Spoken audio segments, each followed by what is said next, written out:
नमस्कार, आप देख रहे हैं एमपी न्यूज टीवी। मैं हूं निधि आपके साथ और स्वागत आपका एमपी न्यूज के इस खास कार्यक्रम न्यूज रूम में, जहां कुछ खास अपडेट, कुछ खास खबरें हम आपके लिए लेकर आए हैं। सिलेक्टिवली अपडेट हम आपको बताएंगे और सबसे पहले बात करेंगे उपचुनाव की हलचलों को लेकर। तो कांग्रेस को एक और बड़ा झटका लगा है। उपचुनाव से ठीक 3 हफ्ते पहले कांग्रेस की मुश्किलें यहाँ पर थोड़ी सी और बढ़ गई है। कांग्रेस के पिछड़ा वर्ग प्रकोष्ठ के प्रदेश महासचिव और वरिष्ठ नेता राजेंद्र गुर्जर भी अब बीजेपी में शामिल हो गए हैं।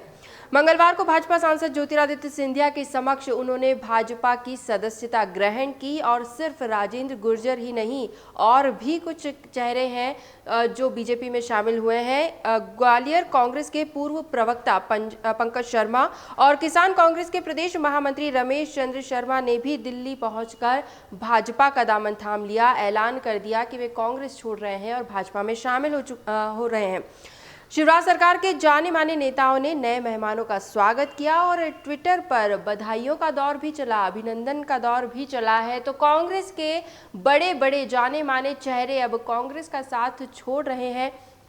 और अब जबकि चुनाव की तारीख काफ़ी नज़दीक आ गई है, सिर्फ लगभग 3 हफ्ते का समय बचा है, और ऐसे में अभी भी नेताओं के दल बदलने का सिलसिला जारी है और लगातार कांग्रेस की मुश्किलें यहां पर बढ़ती जा रही हैं। एक और मुश्किल भी कांग्रेस के सामने आई है, कांग्रेस नेताओं के सामने आई है, वो भी आपको बता देते हैं। कोरोना का असर अब उपचुनाव की गतिविधियों पर भी पड़ने लगा है। ग्वालियर चंबल संभाग की चुनावी सभाओं में जुट रही भीड़ और कोरोना के नियमों के उल्लंघन को लेकर अब हाईकोर्ट ने सख्ती दिखाई है और एक याचिका पर सुनवाई की है, जिसकी अपडेट हम आपको दे देते हैं। मध्य प्रदेश हाईकोर्ट की ग्वालियर बेंच ने कोरोना के चलते कोरोना का जो संकट काल है वो अभी भी चल रहा है, इसके लिए पर्टिकुलरली गाइडलाइंस जारी कर दी गई है। उपचुनाव की गतिविधियों को लेकर भी बाकायदा नोटशीट जारी की गई है, कौन कौन सी गाइडलाइंस का पालन करना है, कौन कौन से नियम है। लेकिन जो पॉलिटिकल प्रोग्राम्स हो रहे हैं, जो चुनावी कार्यक्रम अभी चल रहे हैं, तो उसे लेकर मंगलवार को हाईकोर्ट ने एक बड़ा आदेश जारी कर दिया है। हाईकोर्ट ने केंद्रीय मंत्री नरेंद्र सिंह तोमर, पूर्व मुख्यमंत्री कमलनाथ सहित अन्य भी कई बड़े नेताओं के इसमें नाम है, उन पर एफआईआर के आदेश जारी कर दिए हैं। इन नेताओं पर आरोप ये है कि उन्होंने कोरोना की गाइडलाइंस का उल्लंघन करा है और राजनीतिक कार्यक्रमों में बड़ी मात्रा में भीड़ जुटाई है। और भीड़ जुटाई है वो तो ठीक है, लेकिन उस दौरान कोविड की गाइडलाइंस का पालन नहीं हुआ है, ये बड़ा आरोप है। कार्यक्रमों के दौरान ये भी देखा गया कि मंच पर जो नेता बैठे उनके बीच भी सोशल डिस्टेंसिंग नहीं थी। पूरे समय ऐसा नहीं है कि पूरे समय किसी ने मास्क लगा रखा हो, कभी लगाया कभी नहीं लगाया, इस तरह के भी फोटोज वीडियोज जो हैं वो अवेलेबल है, वो भी हाईकोर्ट के समक्ष रखे गए हैं सबूत के तौर पर।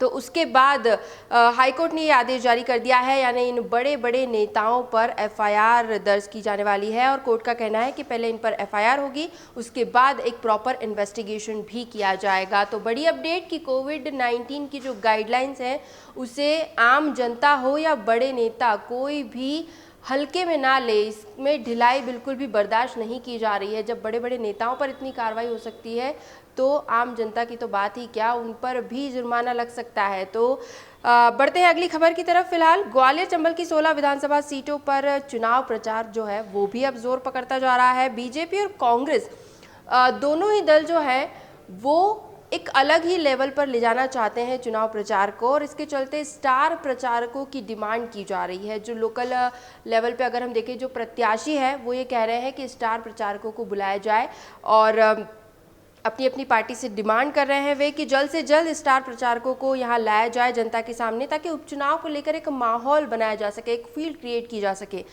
भाजपा में अगर देखें तो प्रधानमंत्री नरेंद्र मोदी, यूपी सीएम योगी आदित्यनाथ, केंद्रीय रक्षा मंत्री राजनाथ सिंह और पूर्व सीएम उमा भारती को स्टार प्रचारक के तौर पर बुलाने की मांग उठी है। तो वहीं कांग्रेस से जो नाम सामने आए हैं वो हैं कांग्रेस की राष्ट्रीय महासचिव प्रियंका गांधी, राजस्थान के पूर्व उप मुख्यमंत्री सचिन पायलट, पूर्व मंत्री जयवर्धन सिंह और पूर्व मंत्री डॉक्टर गोविंद सिंह। ये नाम है जिन्हें मध्य प्रदेश बुलाए जाने की मांग कर रहे हैं प्रत्याशी। वैसे अगर मध्य प्रदेश के लेवल पर हम देखें तो बीजेपी की ओर से कई सारे चेहरे सामने हैं। सीएम शिवराज सिंह चौहान है, ज्योतिरादित्य सिंधिया है और प्रदेश अध्यक्ष वीडी शर्मा है, केंद्रीय मंत्री नरेंद्र सिंह तोमर है। ये काफ़ी सारे चेहरे हैं और जैसा अभी चुनावी रथ में भी हमने देखा कई चेहरे हाईलाइट किए गए हैं।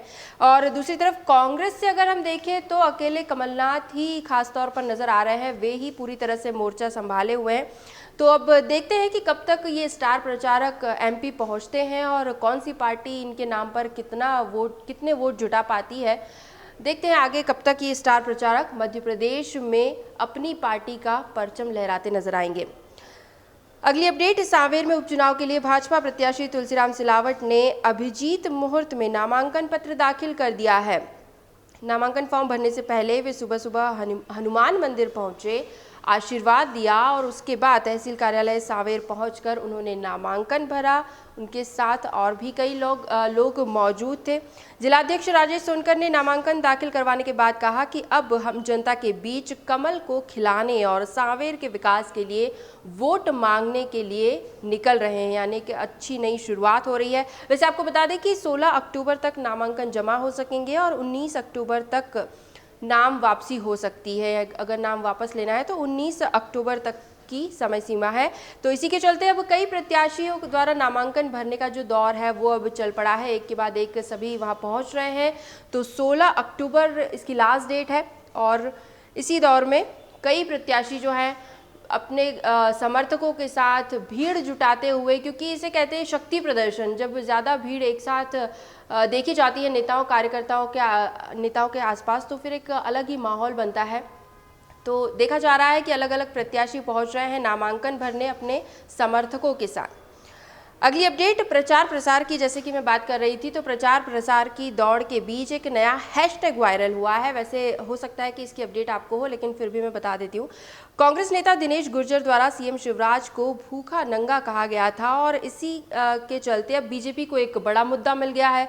बीजेपी ने इसे लेकर कांग्रेस पर निशाना साधना शुरू कर दिया है। जवाबी हमला भी तैयार हो चुका है। प्रधानमंत्री नरेंद्र मोदी ने जिस तरह से मैं भी चौकीदार एक कैंपेन चलाया था जो काफ़ी वायरल हुआ था और इसका काफ़ी फायदा भी बीजेपी को मिला था, तो उसी तर्ज पर अब एक नया हैशटैग वायरल हो चुका है, हैशटैग मैं भी शिवराज।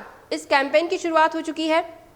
बीजेपी द्वारा टैगलाइन दी गई है कि अगर गरीब होना गुनाह है तो मैं भी शिवराज। बीजेपी के प्रदेश अध्यक्ष वीडी शर्मा ने ट्वीट करते हुए इस कैंपेन की जानकारी दी और इसके समर्थन में अब काफ़ी भीड़ निकल पड़ी है। सोशल मीडिया पर एक अलग ही तरह का यहाँ पर ट्रेंड चल पड़ा है, जिसके बाद भाजपा के हजारों नेताओं कार्यकर्ताओं ने अपनी डीपी चेंज की है। ये डीपी भी काफ़ी वायरल है, जिसमें सीएम शिवराज दिखाई दे रहे हैं और इस हैशटैग को भी मैं भी शिवराज, हैशटैग मैं भी शिवराज, इसे भी वायरल कर दिया गया है। तो कांग्रेस नेता का एक सभा में एक छोटा बयान, जिसे हो सकता है कि कांग्रेस इसे हल्के में ले रही हो, लेकिन अब ये एक काफ़ी बड़ी मुश्किल बन गया है। पार्टी को ये काफ़ी भारी पड़ रहा है और बीजेपी इसे पूरी तरह से भुनाने की कोशिश में लगी हुई है। अब जबकि उपचुनाव इतने नज़दीक हैं तो छोटी सी चूक भी पार्टी की छवि खराब कर सकती है और दूसरी पार्टी इसका पूरा फ़ायदा उठा सकती है। कुछ ऐसा ही कांग्रेस के साथ देखने को मिल रहा है। तो ओवरऑल चुनावी हलचलें अपनी जगह पर है, लेकिन कोरोना संक्रमण जो है उसे लेकर भी कुछ अपडेट आपको दे दें कि अब मध्य प्रदेश में ऐसा कहा जा रहा है कि हालात बेहतर हो रहे हैं, स्थिति में सुधार हो रहा है। क्या है अपडेट, बताते हैं आपको। मध्य प्रदेश में कोरोना को लेकर राहत भरी खबर सामने आई है। बड़े बड़े आंकड़े सामने आने के बाद अब मरीजों की संख्या में गिरावट भी दर्ज की जा रही है। मंगलवार को कोरोना की समीक्षा बैठक के दौरान सीएम शिवराज सिंह चौहान के सामने कोरोना की स्टेटस रिपोर्ट पेश की गई, जिसके मुताबिक प्रदेश में अब कोरोना की स्थिति में सुधार हो रहा है। पिछले 3 सप्ताह में प्रदेश में कोरोना के नए प्रकरणों में 37% की कमी आई है और प्रदेश का रिकवरी रेट जो है वो 88.4 तक पहुंच गया है। हॉटस्पॉट्स की अगर हम बात कर लें इंदौर और भोपाल की, तो कल के दिन इंदौर में कोरोना के 418 नए मरीज आए, तो वहीं राजधानी भोपाल में 213 नए केसेस देखे गए हैं। इसके पहले जो आंकड़े आ रहे थे वो और भी डराने वाले थे, लेकिन अब ये फिलहाल थोड़े कम नजर आ रहे हैं। इंदौर में कोरोना की ग्रोथ रेट अगर हम देखें तो 1.59% हो गई है, तो भोपाल में ये परसेंटेज है 1.15 कोरोना की ग्रोथ रेट की हम बात कर रहे हैं। इसी तरह ग्वालियर, उज्जैन और मुरैना में भी विशेष सुधार देखने को मिल रहा है। ग्वालियर में कल के दिन सिर्फ 50 नए मरीज सामने आए हैं और कोरोना का ग्रोथ रेट ग्वालियर का 0.51% है, मतलब कि 1 से भी कम है। इसी तरह उज्जैन में भी सिर्फ 10 नए मरीज सामने आए हैं, मुरैना में 8 नए केसेस सामने आए हैं। ओवरऑल अगर पिछले 24 घंटों की कुछ खास जिलों की अपडेट हम आपको दें तो जबलपुर 74, खरगोन 20, सागर 34, नरसिंहपुर में 31 नए मरीज, शिवपुरी 30, रतलाम में 20, होशंगाबाद 24 और बैतूल में 33 नए मरीजों में कोरोना की पुष्टि हुई है। तो हालात बेहतर हो रहे हैं, सुधार हो रहा है, रिकवरी रेट काफ़ी अच्छी है, एक्टिव केसेस जो है उसकी संख्या में भी कमी आई है, लेकिन संक्रमण का खतरा नहीं टला है। अभी भी सावधानी और सुरक्षा रखना बेहद ज़रूरी है। तो आप भी अपनी सेहत का ख्याल रखिए, स्वस्थ रहिए, सावधान रहिए।